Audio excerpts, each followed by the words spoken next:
Good morning, y'all. Morning. So we're back again with another recap, the morning after. We just watched Real Housewives of Potomac, Season 5, Episode 14. Yes. I'm Jasmine and I'm Jalen. And while we're doing this little video, while y'all watching, leave a comment. Tell us what y'all think about the episode and what's going on and what we have to say. All right, let's get into it. All right, y'all. So the first notable scene in the episode is where we see Candace having singing lessons. So, a cute little scene. We see her practicing on her craft. And we hear how she's just waiting for her remix to come out so she can perform it. And then we kind of hear about how she's feeling still. Just her saying it's the toughest time in her life is just, I guess you're lucky. This is the worst thing you've been through. This is the worst thing you've ever been through. Wow. Yeah, it was her experience. Okay, and so next we see Giselle and Robin go meet up with Karen for pastries. You know, you can already tell they on the bull. So they say they are there to talk to Karen and try and figure out what's going on with her and Brett because they think something serious must be happening for her to talk to Wendy about the money. And I don't see why they felt it was their business to do that. If you know what I mean? Like they heard from somebody else anyway. And if she didn't tell you, she didn't tell you. Like, leave it alone. I don't think somebody should take her to lunch and be like, so I heard, I don't know. It's a little much. I guess in the regular world, you might call your friend. But in the TV world, you're going to have a sit-down lunch meeting. But even if I heard it from somebody else, I feel like I wouldn't, like, dang, that sucks. But if she didn't tell me, then I'm not going to step into it. The funny part is, it looks like she told Wendy. Giselle told Wendy she wasn't going to tell her. Yes. But you know Giselle. All right, so Karen gets to the lunch. And so, they're chit-chatting, talking about the embezzle line. Embellished, I'm just saying what Giselle said. And and then Karen asks Robin about her tax issues because she's heard about it. I feel like Karen addressed this with just enough shade and then compassion. She came ready, like she said. Before you start, let me begin. That's what she said. Robin was pulling the same thing she was pulling them years ago, and they was trying to comfort her. And Robin couldn't say nothing. She knew she couldn't. She said, "No, I know what it sounds like." Karen said, "The chickens have come on the roost." I was like, "Go ahead, girl, get your moment." But so then they go into this Wendy situation, and it takes Karen a minute to recall, because she was lit. All right. And she's like, okay, yeah, I acknowledge we had that moment. But then when they get to that specific part about wanting her money back, she's like, no.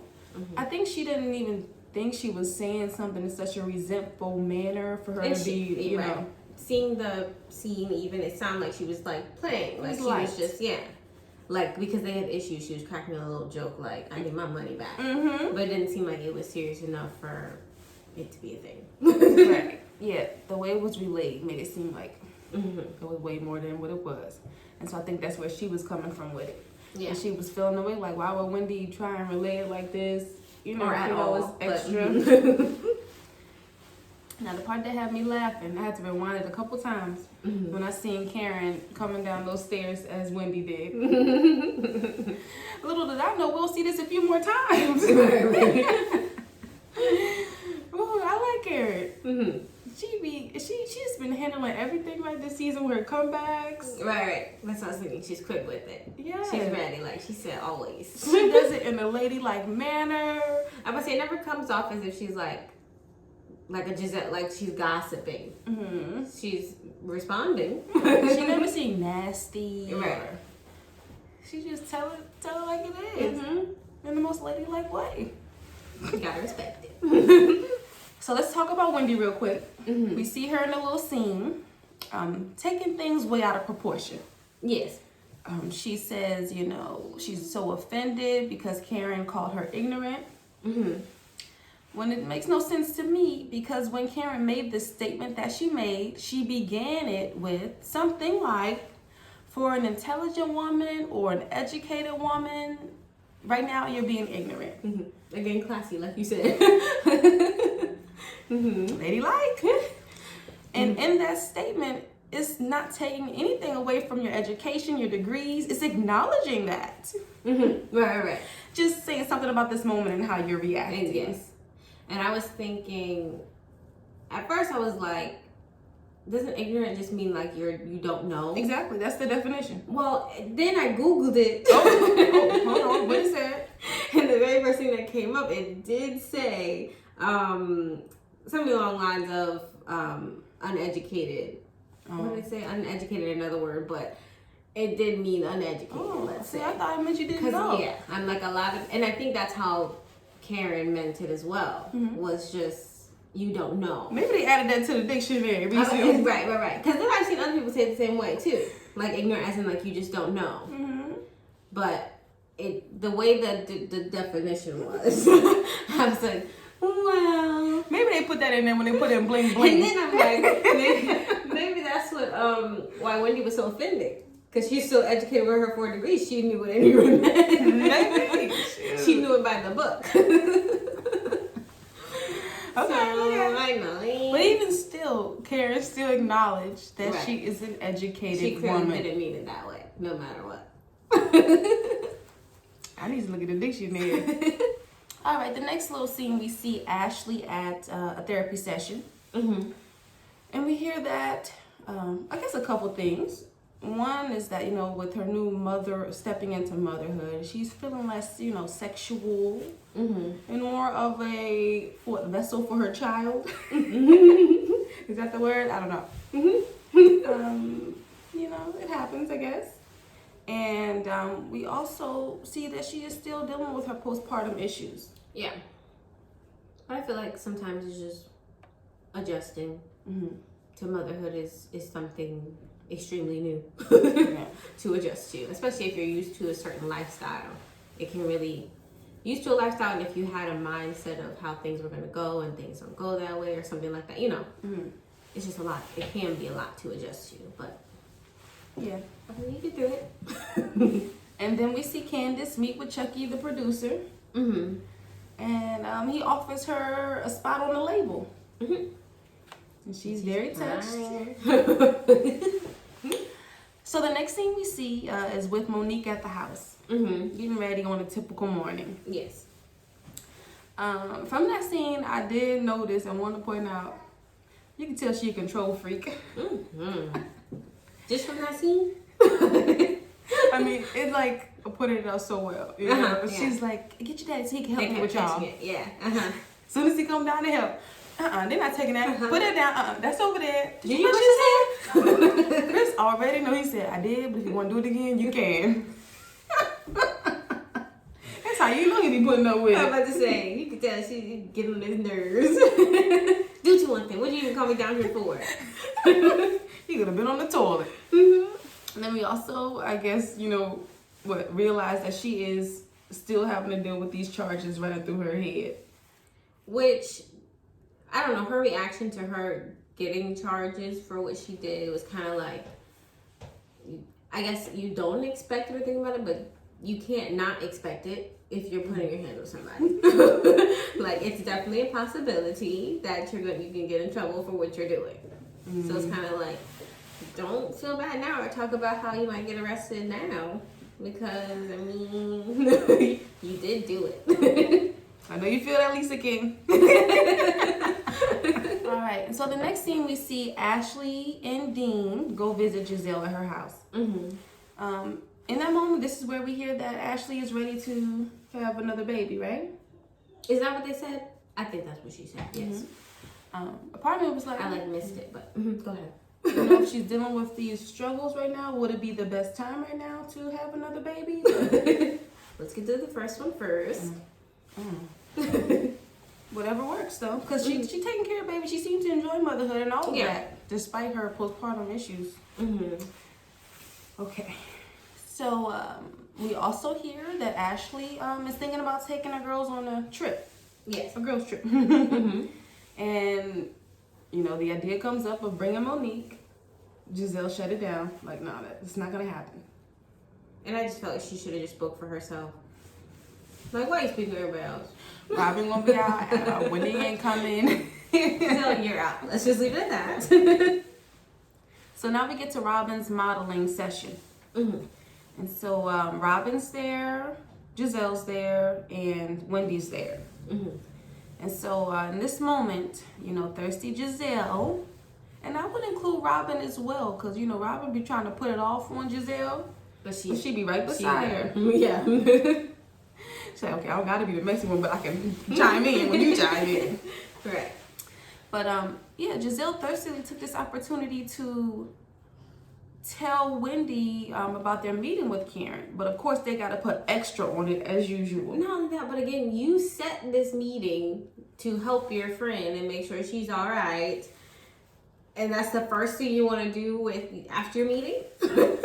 Is go tell about the whole meeting to the person. Tell it and then put extra on it. Right. And it's just, the extra is what kills me. Yes. I was just thinking maybe like, when are you going to get yours? All that. Nobody she can ain't no doctor. Right.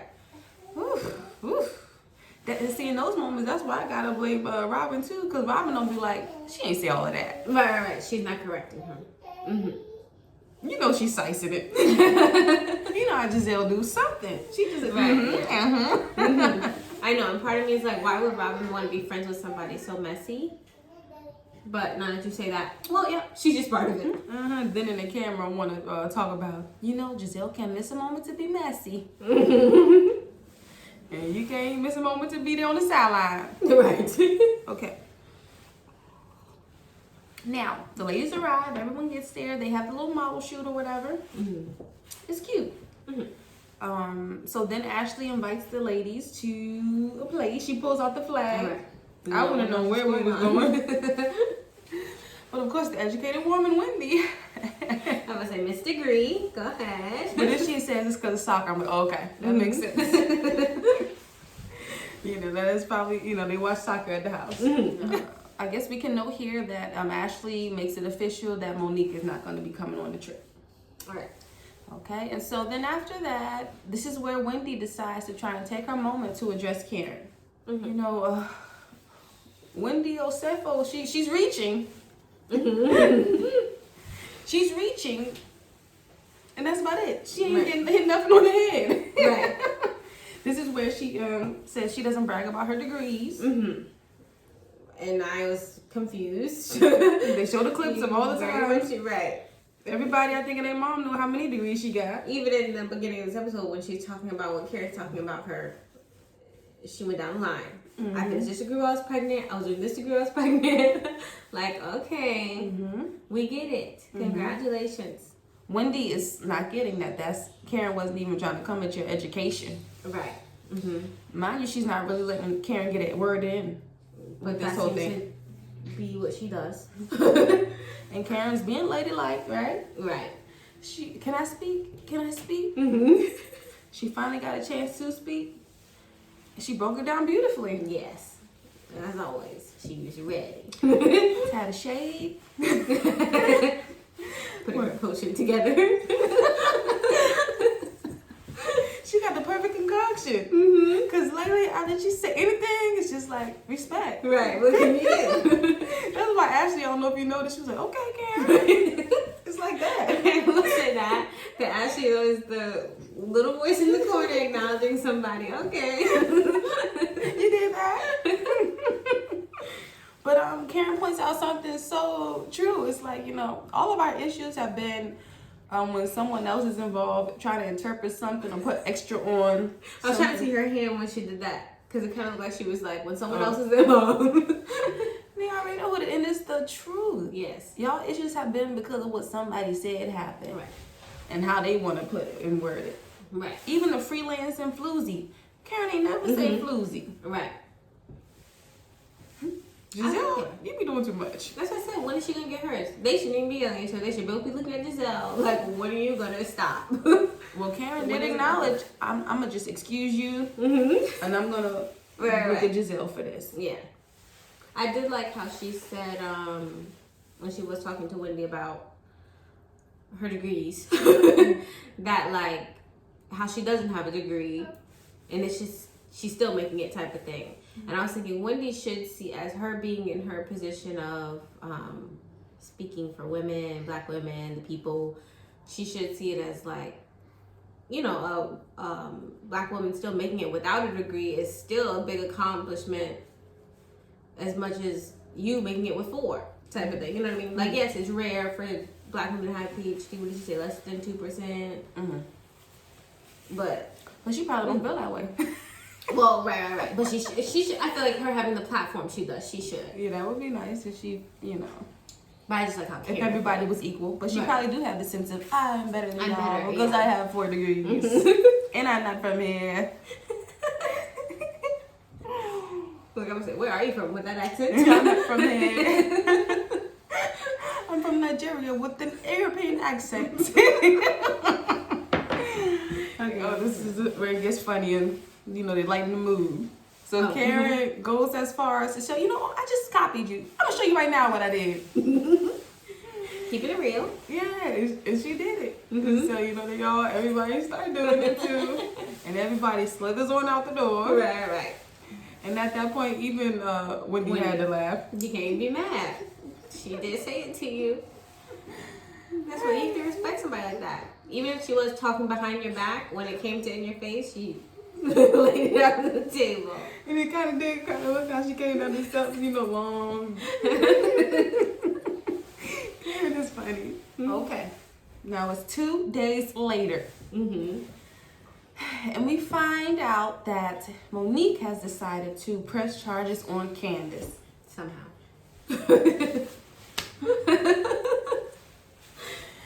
It's just, you know, this is where we keep seeing she's not getting it. Right. And then I'm like, oh, right. Let's get into something specific that she says. Uh-huh. You already know? I said, why are you doing this? You know, we go forward 2 steps back. Mm-hmm. Go forward 10 steps back. She says, 2 people are the reason this fight happened. This is a lie. Correct, it is. I'm like, this is not an argument with your partner where it takes 2 people to argue. Yeah, it was 2 people responsible for y'all's going back and forth and arguing. Sure. The physical fight was on one person, which is you. Exactly. And it's not even... And my first thought was, not even because Candace didn't hit you at all, but simply because you started it, you initiated it. Even if she were to hit you back after that, you were still the one to initiate it. But Candace still barely even put her hands on you. This is but like, why is this your mindset? You're still not taking accountability. Yes. And she keep, you know, we hear her in these moments, even since the show in moments, she's like, I take responsibility. You know, even before with the pastor, she acted like she was getting there. Mm-hmm. But saying stuff like that is like... She always has something to just backtrack it. To just, what's the word? Renege what she said. Just take it all away. Yes. Immediately, too. It's not even like... I feel like the only time that she didn't say something was with the pastor. That was the only one time I feel like she well, maybe because she didn't say much. She was just emotional. But she still, like, said she needs to apologize. She felt bad. And she didn't say nothing that would make me feel like, okay, you don't mean that. Mm-hmm. Yeah, that moment. Maybe you just need a pastor with her all day. All the time. Maybe Karen's right. She's a little mentally unstable. She call her, it's medical. But yeah, that just upset me more like, like why? How can we move forward? And it's like, is that why she thinks it's necessary to, is it counter sue? Because what? Because she thinks it's 2 people involved in what she did. You know what I mean? Well, yeah, that's what she's trying to say.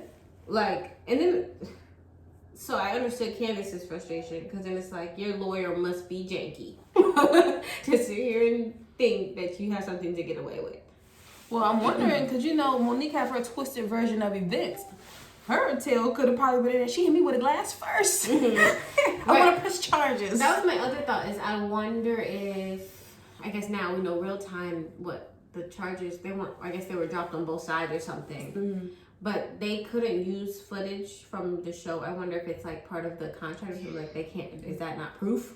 I'm sure it is. Because that would be enough for, I don't see how a judge could say nobody is on nobody's side. Mm-hmm. But I think, you know, they dropped her, right?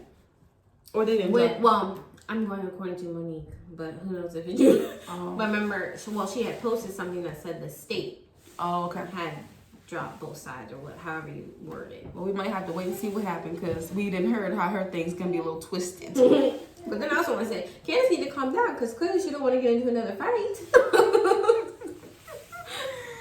She just can't believe it. She's in disbelief over there. Yeah, but I would be too. That's annoying.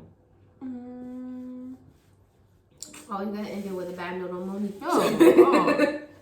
I don't know, where's season 1 Monique at, please? Can you come back? She was so cool when she came into the show. The ladies, they was hating on her. She had her, she got her family. She had, the houses. So it was a little, especially Giselle in there. Mm-hmm. But she was being herself, and it was like, oh, she's cool.